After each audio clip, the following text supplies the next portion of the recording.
Shoutout kay YP, pagaling ka na. Ay, miss ko na nga yun eh.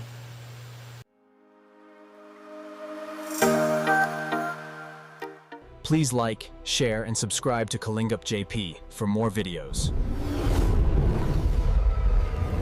Magandang araw po mga ka-EDSI Love Team, mga Kalingap family at solid supporters natin dyan. Grabe, ngayong araw sobrang kaka-inspire na naman ang mga naganaps dahil may isa palang special mission si Papa Eds kasama ang team at ito ay para kay Nanay Rosa. Hindi lang basta simpleng tulong ha, kundi may dala silang ilaw at pag-asa at syempre, pagmamahal. At bukod pa dyan, hindi natin palalampasin yung kilig at caring moment ni Papa Eds nang binanggit niya ito mismo sa kanyang wifey na si Viancé sa kanyang live.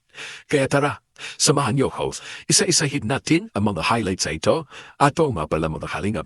Update naman po para ka na John Carl, alam niyo ba na celebrate na sila ng anniversary sa October 4? At meron din palang part 2 sa birthday ni Kalingap Rob na talaga namang ating aabangan.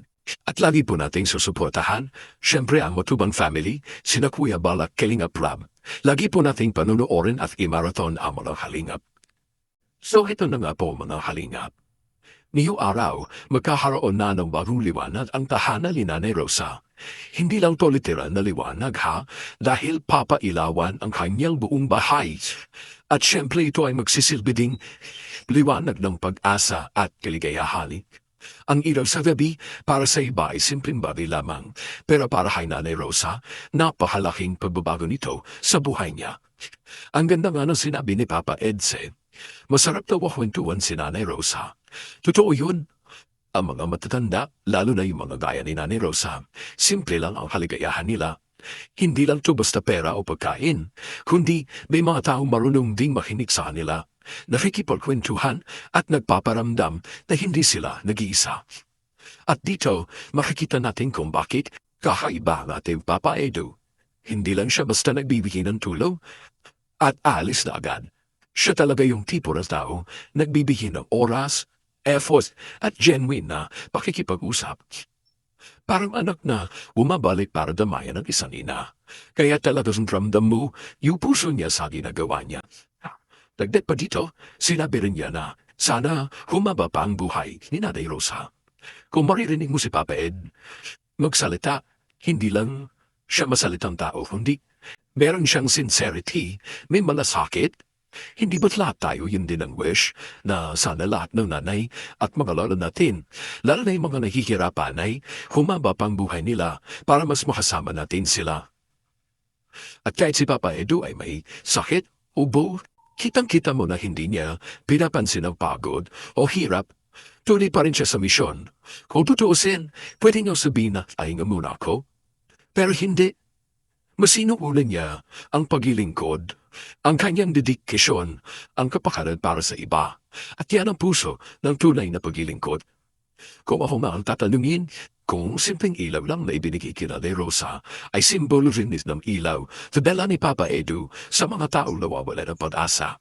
Kaya hindi nakakapagtaka kung bakit maraming sumusuporta sa kanya kasi ramdam mo yung sincerity at puso niya sa pagtulong. Wait namin si Nanay Rosa. Ay, oo nga po, bukas. Kasama ko ni Kuya Bal. Yan po ang announcement. Kasama tayo ni Kuya Bal bukas. Special missions. O, bukas. Maano kami? Maghahanap kami ng San Telmo bukas. Para may ilaw na si Nanay Rosa. Maghahanap kami ng San Telmo. Gusto ni Kuya Bal si Nanay Rosa, naaaliw siya. Kahit naman sino guys, siguro ang bumisita doon, maaaliw kasi napakakulit ng matandang yun. Ay, miss ko na nga yun eh. Kaso ang hirap puntahan ng bahay nun. Pumunta kami ni Melvin nung nakaraan, ni Yan, sana tumagal pa ang buhay ni nanay. Para marami-rami pa kaming kwentuhan. Ay nako, ang takaw niya sa manok. Baka mahibla din eh. Pero teka mga kalinat, hindi lang doon nagtatapos ang mga pasabog na yung araw. Kasi bukod sa mission kay Nanay Rosa, meron ding isang nakakakilig at nakakatouch na moment na naganap sa live stream.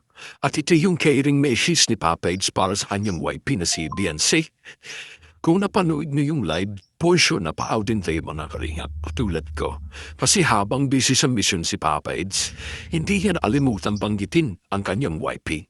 Sabi niya mismo, shout out YP, magpagaling ka na. Grabe, simple lang yung word pero ramdam yung genuine concern. Dagdag pa niya, dahil malayo siya, hindi siya makapagbigay ng gamot. Kaya pinakiusapan niya si Dr. Lab na siya muna ang mag-alaga kay Beyonce. Ang sweet di ba mga kalingap? Ibig sabihin, kahit malayo si Papa Eds, nasa isip at puso pa rin niya ang kanyang YP. At higit pa yan mga kalingap, sinabi pa niya na hayaan na muna si YP na magpahinga at magpagaling. Dito makikita mo na hindi lang siya basta asawa na concern, kundi marunong din siyang magbigay ng espasyo para makapag-recover. Hindi pinipilit, hindi pinapabayaan, kundi tama lang. Kung tutusi, sa sobrang dami ng ginagawa ni Papa Eds sa araw-araw, pwede siyang malunod sa dami ng responsibilidad. Pero nag-alaan pa rin siya ng panahon para ipakita yung pagmamahal ay Beyonce kahit nasa malayo siya. At ito ang dahilan kung bakit marami supporters ang hindi lang humahanga sa kanya bilang public servant, kundi pati na rin sa relasyon nila bilang love team. At amin natin mga kalingap, kapag naririnig natin si Papa Eds na binabanggit na si Beyonce, parang kinikilig din tayo, di ba mga kalingap? Kasi parang reminder ito na kahit gaano ka busy, kahit gaano kalayo, ang pamilya pa rin ang priority. Ang sarap pa rin na may balanse ang buhay niya. Tumutulong sa kapwa, pero hindi nakakalimot magmahal at mag-alaga. Ang bihira. Alagaan mo si Beyonce, Doc. Layo ko kasi, di ako makapagbigay ng gamot. Bilang mo ng gamot, Doc. Ayun, buti naman kay Dr. Lab. Shout out. Shout out kay Dr. Lab, yan, no? Kung may gamot.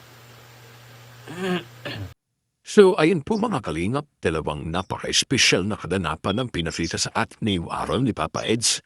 Una, ang pagpapailaw at pagtulong kay Nanay Rosa, simbolo ng pag-asa at pagmamahal. At pangalawa, ang caring at sweet message niya para kay YP Beyonce na nagpapatuloy na kahit gaano siya abisi, hindi niya nakakalimutan ang pamilya. Kaya saludo tayo kay Papa Eds, hindi lang bilang isang vlogger at public servant, kundi bilang isang mabuting tao at asawa. Sana patuloy siyang palakasin ng Diyos kahit na may ubo siya. At sana rin gumaling agad si Beyonce para bumalik na ulit yung love team nila na inaabangan ng lahat.